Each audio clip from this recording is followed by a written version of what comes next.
অনেক দিন যাবত হয়েছে আমি কোনো ব্লগ শেয়ার করি না। আসসালামু আলাইকুম। তো আজকে নতুন একটা ব্লগ নিয়ে চলে আসলাম। তো এই ভিডিওটা করা ছিল পয়লা বৈশাখের দিন। পয়লা বৈশাখে সকালবেলা ঘুম থেকে উঠেই আমার জামাই আমাকে বলতেছে তার নাকি আজকে বিরিয়ানি খেতে ইচ্ছা করতেছে, বিরিয়ানি রান্না করে দিতে বললো। যাই হোক, তার আজকে পান্তা ইলিশ খেতে ভালো লাগতেছে না। তো সবাই কিন্তু আজকে পয়লা বৈশাখের দিন সকালবেলা উঠে পান্তা ইলিশ খায়, আর আমি এদিক দিয়ে বিরিয়ানি রান্না করতে চলে আসলাম। শুধু বিরিয়ানিতে সে থেমে নেই, সাথে কিন্তু তাকে আবার পায়েসও রান্না করে দিতে হবে। যাই হোক, দুইটাই তাকে রান্না করে দিব। তো আমি এদিকে বিরিয়ানির মশলাটা ভালো করে কষিয়ে নিয়ে মাংসটা দিয়ে দিলাম।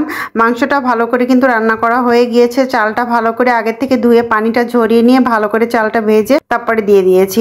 আজকে শুধু জামাইয়ের আবদার চলবে না, সাথে কিন্তু আমার আবদারও রয়েছে। জামাইকে বললাম সন্ধ্যার পরে কিন্তু আমাদেরকে একটু ঘুরতে নিয়ে যেতে হবে। তো জামাই বললো আচ্ছা ঠিক আছে, আজকে তোমাদেরকে ঘুরতে নিয়ে যাব। যাই হোক, এদিকে বিরিয়ানি পায়েস দুইটাই আমার রান্না করা হয়ে গিয়েছে। দুইটাই কিন্তু আমি রেডি করে জামাইকে দিয়েছি খেতে। তারপরে আমরা রেডি হয়ে বাইরে বের হয়ে গেলাম। সন্ধ্যার পরে চলে আসলাম সোজা রত্নদ্বীপ রিসোর্টে। তো রত্নদ্বীপ রিসোর্টটা কিন্তু পয়লা বৈশাখ উপলক্ষে খুব সুন্দর করে সাজিয়েছে বাঙালি স্টাইলে। যাই হোক, জামার কাছে আবদার করাতে জামাই কিন্তু খুব সুন্দর একটা জায়গায় ঘুরতে নিয়ে চলে আসছে আমাদের পরিবার সহকে। এই হলো আমাদের ছোট্ট পরি আয়রা বুড়ি।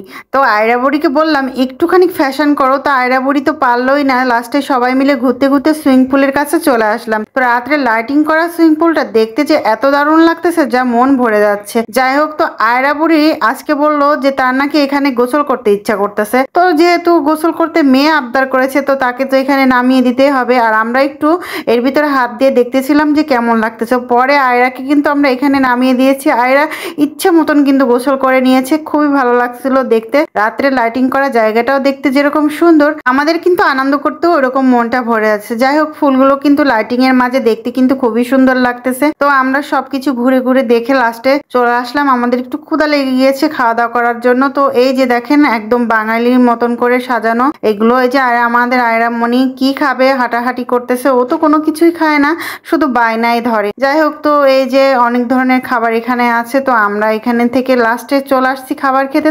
তো শুধু এখানে ছিল পেস্ট্রি কেক। তো আমরা এখান থেকে কেক নিয়ে নিয়েছি। তবে রত্নদ্বীপ রিসোর্টের কেকগুলো কিন্তু দারুণ স্বাদ ছিল। যাই হোক, আমাদের খাওয়া দাওয়া শেষ, আমরা একটু বাইরে বসেছিলাম। তো এই জায়গাটাও পুরো বাঙালি স্টাইল করে সাজিয়েছে। দেখেন, আমি কিন্তু পুরোটাই আপনাকে দেখিয়েছি। আর আমাদের সূর্যবাবু এই যে সে খেলা করতেছে, আয়রামণিও খেলা করতেছে, সবাই কিন্তু খেলাধুলাতে ব্যস্ত। এই যে পুরাটাই কিন্তু বাঙালি ভাবে সাজানো। দেখেন কত সুন্দর করে রিসিপশনটা সাজানো।